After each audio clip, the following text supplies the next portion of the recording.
வணக்கம் நண்பர்களே. சம்பவம் இல்லைங்க. படத்துல அங்கங்க சம்பவம் இருக்கும். ஏற்கனவே பல படத்துல அஜித் படத்துல பாத்தீங்கன்னா அங்கங்க சம்பவம் இருக்கும். அதான் தலை படத்துல திடீர்னு ஒரு சீன்ல சம்பவம் இருக்கும். ஆனா இந்த குட் பேட் அட்லியில பாத்தீங்கன்னா சம்பவமே படம் தாங்க. படம் ஃபுல்லா சம்பவமா பண்ணி பிரிச்சு எடுத்திருக்கிறாங்க. அந்த அளவுக்கு படத்துல சம்பவமா நிறைஞ்சிருக்குது. இப்போ பாத்தீங்கன்னா ஒரு சின்ன அப்டேட் என்ன அப்படின்னு பாத்தீங்கன்னா டிஎஸ்பி படத்துல இருந்து விலகி இருக்காரு.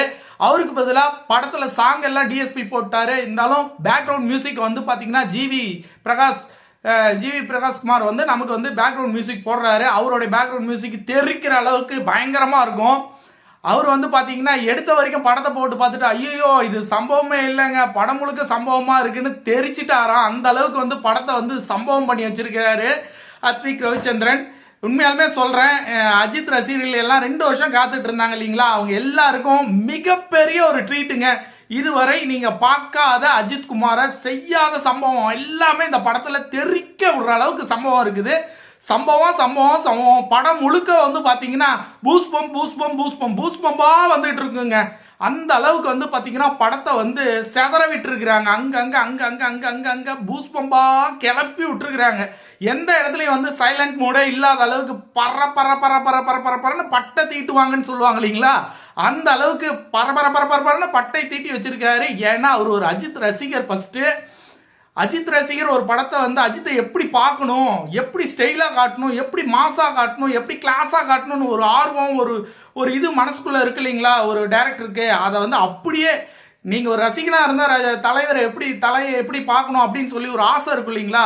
நம்ம தலையை இப்படிலாம் பார்த்தா எப்படி இருக்கும் அப்படின்னு ஒரு கற்பனை இருக்கும் இல்லைங்களா. அந்த கற்பனை எல்லாத்தையும் உங்க சார்பாக அந்த கற்பனையை அப்படியே தூக்கி இறச்சி விட்டு இருக்கிறாருன்னே சொல்லலாம். அந்த அளவுக்கு படத்தை சம்பவம் செஞ்சு தள்ளி இருக்கிறாருங்க.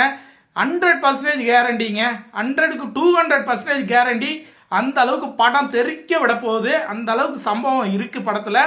அதே மாதிரி பேக்ரவுண்ட் மியூசிக் பாத்தீங்கன்னா ஜிவி ஸ்டார்ட் பண்ண ஆரம்பிக்க போறாரு. அதுவும் ஜிவி பத்தி சொல்ல வேணாம். ஜிவி ஏற்கனவே நிறைய சம்பவம்லாம் செஞ்சிருக்கிறாரு.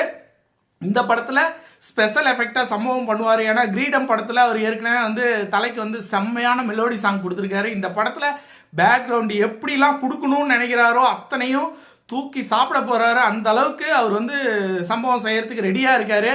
இந்த ஜிவி உள்ள வந்தது பாத்தீங்கன்னா மிகப்பெரிய ஒரு வரவேற்பா இருக்குது ரசிகர்கள் மத்தியில. பார்க்கலாம் ஜிவியோடைய மியூசிக் எப்படி இருக்க போகுது, பேக்ரவுண்ட் எப்படி இருக்க போகுது, தலையை சம்பவம் பண்றதெல்லாம் எப்படி நம்ம காட்ட போறாங்க அப்படிங்கறத பொறுத்து இருந்து பார்ப்போம். இப்போ புக்கிங் பார்த்தீங்கன்னா உங்களுக்கு பார்த்தீங்கன்னா டிசம்பர் எண்ட்லேருந்து ஸ்டார்ட் ஆக போகுது. டிசம்பர் 25 கிறிஸ்மஸ் முடிஞ்சோடனே உங்களுக்கு புக்கிங் ஸ்டார்ட் ஆக போகுது. ஜனவரி 10 கண்டிப்பாக படம் வருது. எந்த மாற்று கருத்துமே இல்லை. ஜனவரி 10 பார்த்தீங்கன்னா குட் பேட் அட்லி உண்டு. நம்முடைய ஃபேன்ஸ் எல்லாருமே பார்த்தீங்கன்னா நம்ம சேனலை தொடர்ந்து பார்க்குறீங்க. கொஞ்சம் சப்ஸ்கிரைப் பண்ணீங்க அப்படின்னா நம்ம சேனலில் போடக்கூடிய அனைத்து வீடியோக்களையும் தவறாமல் பார்க்க முடியும். சப்ஸ்கிரைப் பண்ண மறந்துடாதீங்க. சப்ஸ்கிரைப் பண்ணுங்க. மற்றொரு சூப்பரான வீடியோவில் சந்திப்போம். நன்றி, வணக்கம்.